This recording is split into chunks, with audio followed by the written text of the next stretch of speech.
कि हम यहाँ आए हैं? हाँ फ्रूटी, मैंने सोचा कि जब तक आप लोग मिलोगे नहीं, एक दूसरे से बातें नहीं करोगे, तो किसी नतीजे पे कैसे पहुंचोगे? बात तो खत्म हो गई है बुआ। पापा ने अपना फैसला हमें सुना दिया है। हम चाहे न चाहे वो रूबी आंटी से शादी करने वाले हैं। मैंने कह भी दिया हो फ्रूटी, तो उसका ये मतलब नहीं तुम घर छोड़कर चले आओ। क्या तुम्हें थोड़ा भी ख्याल नहीं आया? तुम्हारे बिना तुम्हारे पापा का क्या होगा, तुम्हारी दादी का क्या होगा? हमने दादी का तो सोचा था। और मेरा? आपका क्या है पापा?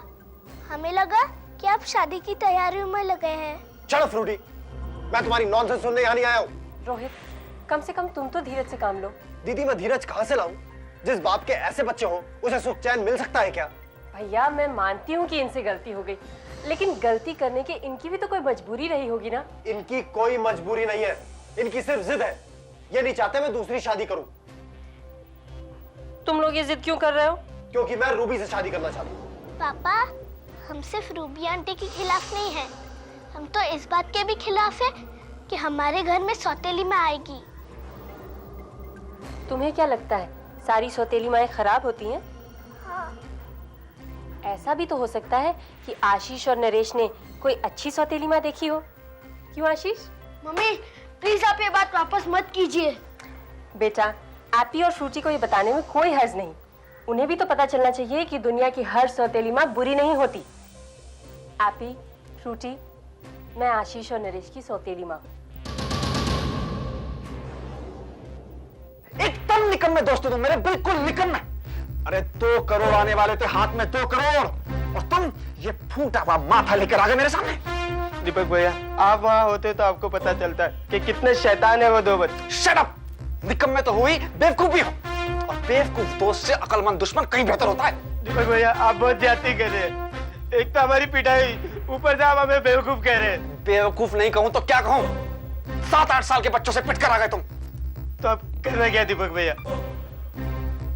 चलो, इतना तो पता चला कि रोहित अपने बच्चों को बचाने के लिए 2 करोड़ रुपया देने को तैयार है।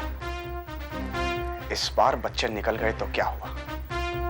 बच्चे दोबारा भी तो किडनैप हो सकते हैं। लेकिन कब दीपक भैया? बनाते हैं, कोई अच्छा सा प्लान बनाते हैं।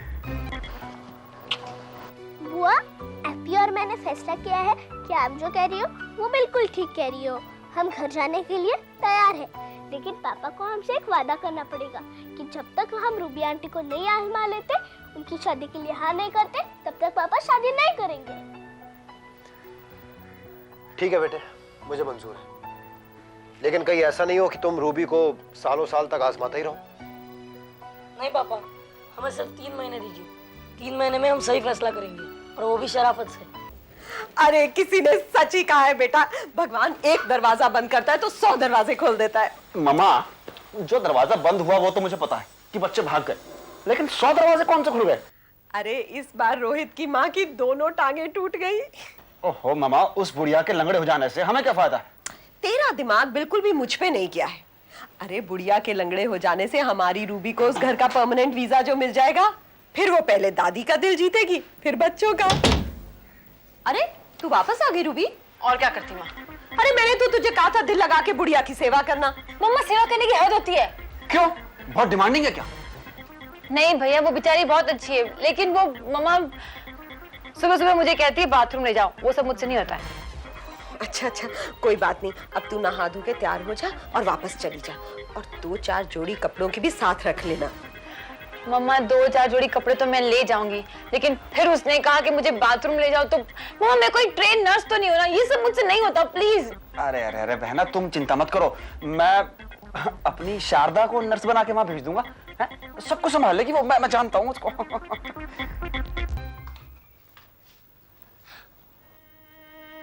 पापा, क्या हुआ दादी को?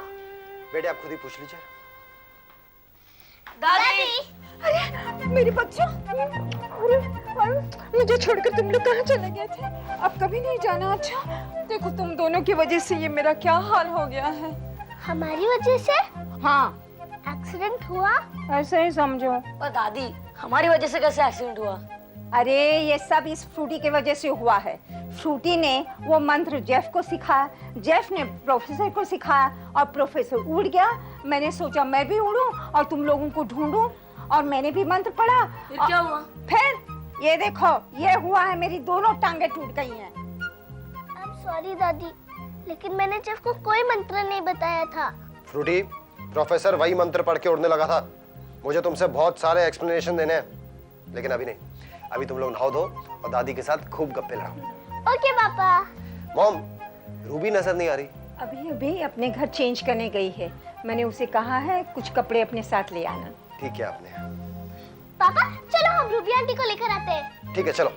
ओके मॉम, हम लोग गए और आए। चलो। मुझे पहला ही बोला यार, मगर कमाल कर दिया बच्चे ने यार। मुझे पहला ही बोला यार, मगर कमाल कर दिया बच्चे ने यार। अरे बे पापा वो देखिए किडनैपर्स। फ्रूटी, उनकी हालत देखिए। ऐसी हालत में वो क्या किसी को किडनैप कर सकते हैं? पापा इनकी हालत अभी हुई है। हमने किया है। क्या तुमने? निकल यार, अरे जल्दी निकल, वहां से तो मारेंगे फिर भाग। हाँ पापा देखो वो भाग गए। चलो चलो उन्हें पकड़ते हैं। चलो। पापा फास्ट पापा। बेटे और कितना फास्ट जाऊं? जितना आप जा सकते हैं। क्योंकि यहाँ पर स्पीड लिमिट होती है। स्पीड लिमिट सिर्फ हमारे लिए गो फास्ट है पापा ठीक है प्लीज। जितना फास्ट जा सकते हो जाओ। जल्दी कर, जल्दी बाबा। अरे वही तो कर रहा हूँ मैं। कर रहा खड़ा मेरे को पीछे कर रहा। हाँ हाँ कर रहा हूँ यार।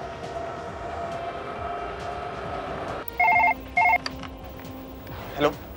हाँ हेलो दीपक भैया, शैलेश बोल रहा हूँ। उन बच्चों ने हमें देख लिया है, वो हमारे पीछे आ रहे, साथ में उनका बाप भी है। टेढ़ा कर्क, मैं सुनो, उनके हाथ मत आना और मेरा नाम तो बिल्कुल मत लेना। ठीक है दीपक भैया, आप चिंता मत करो।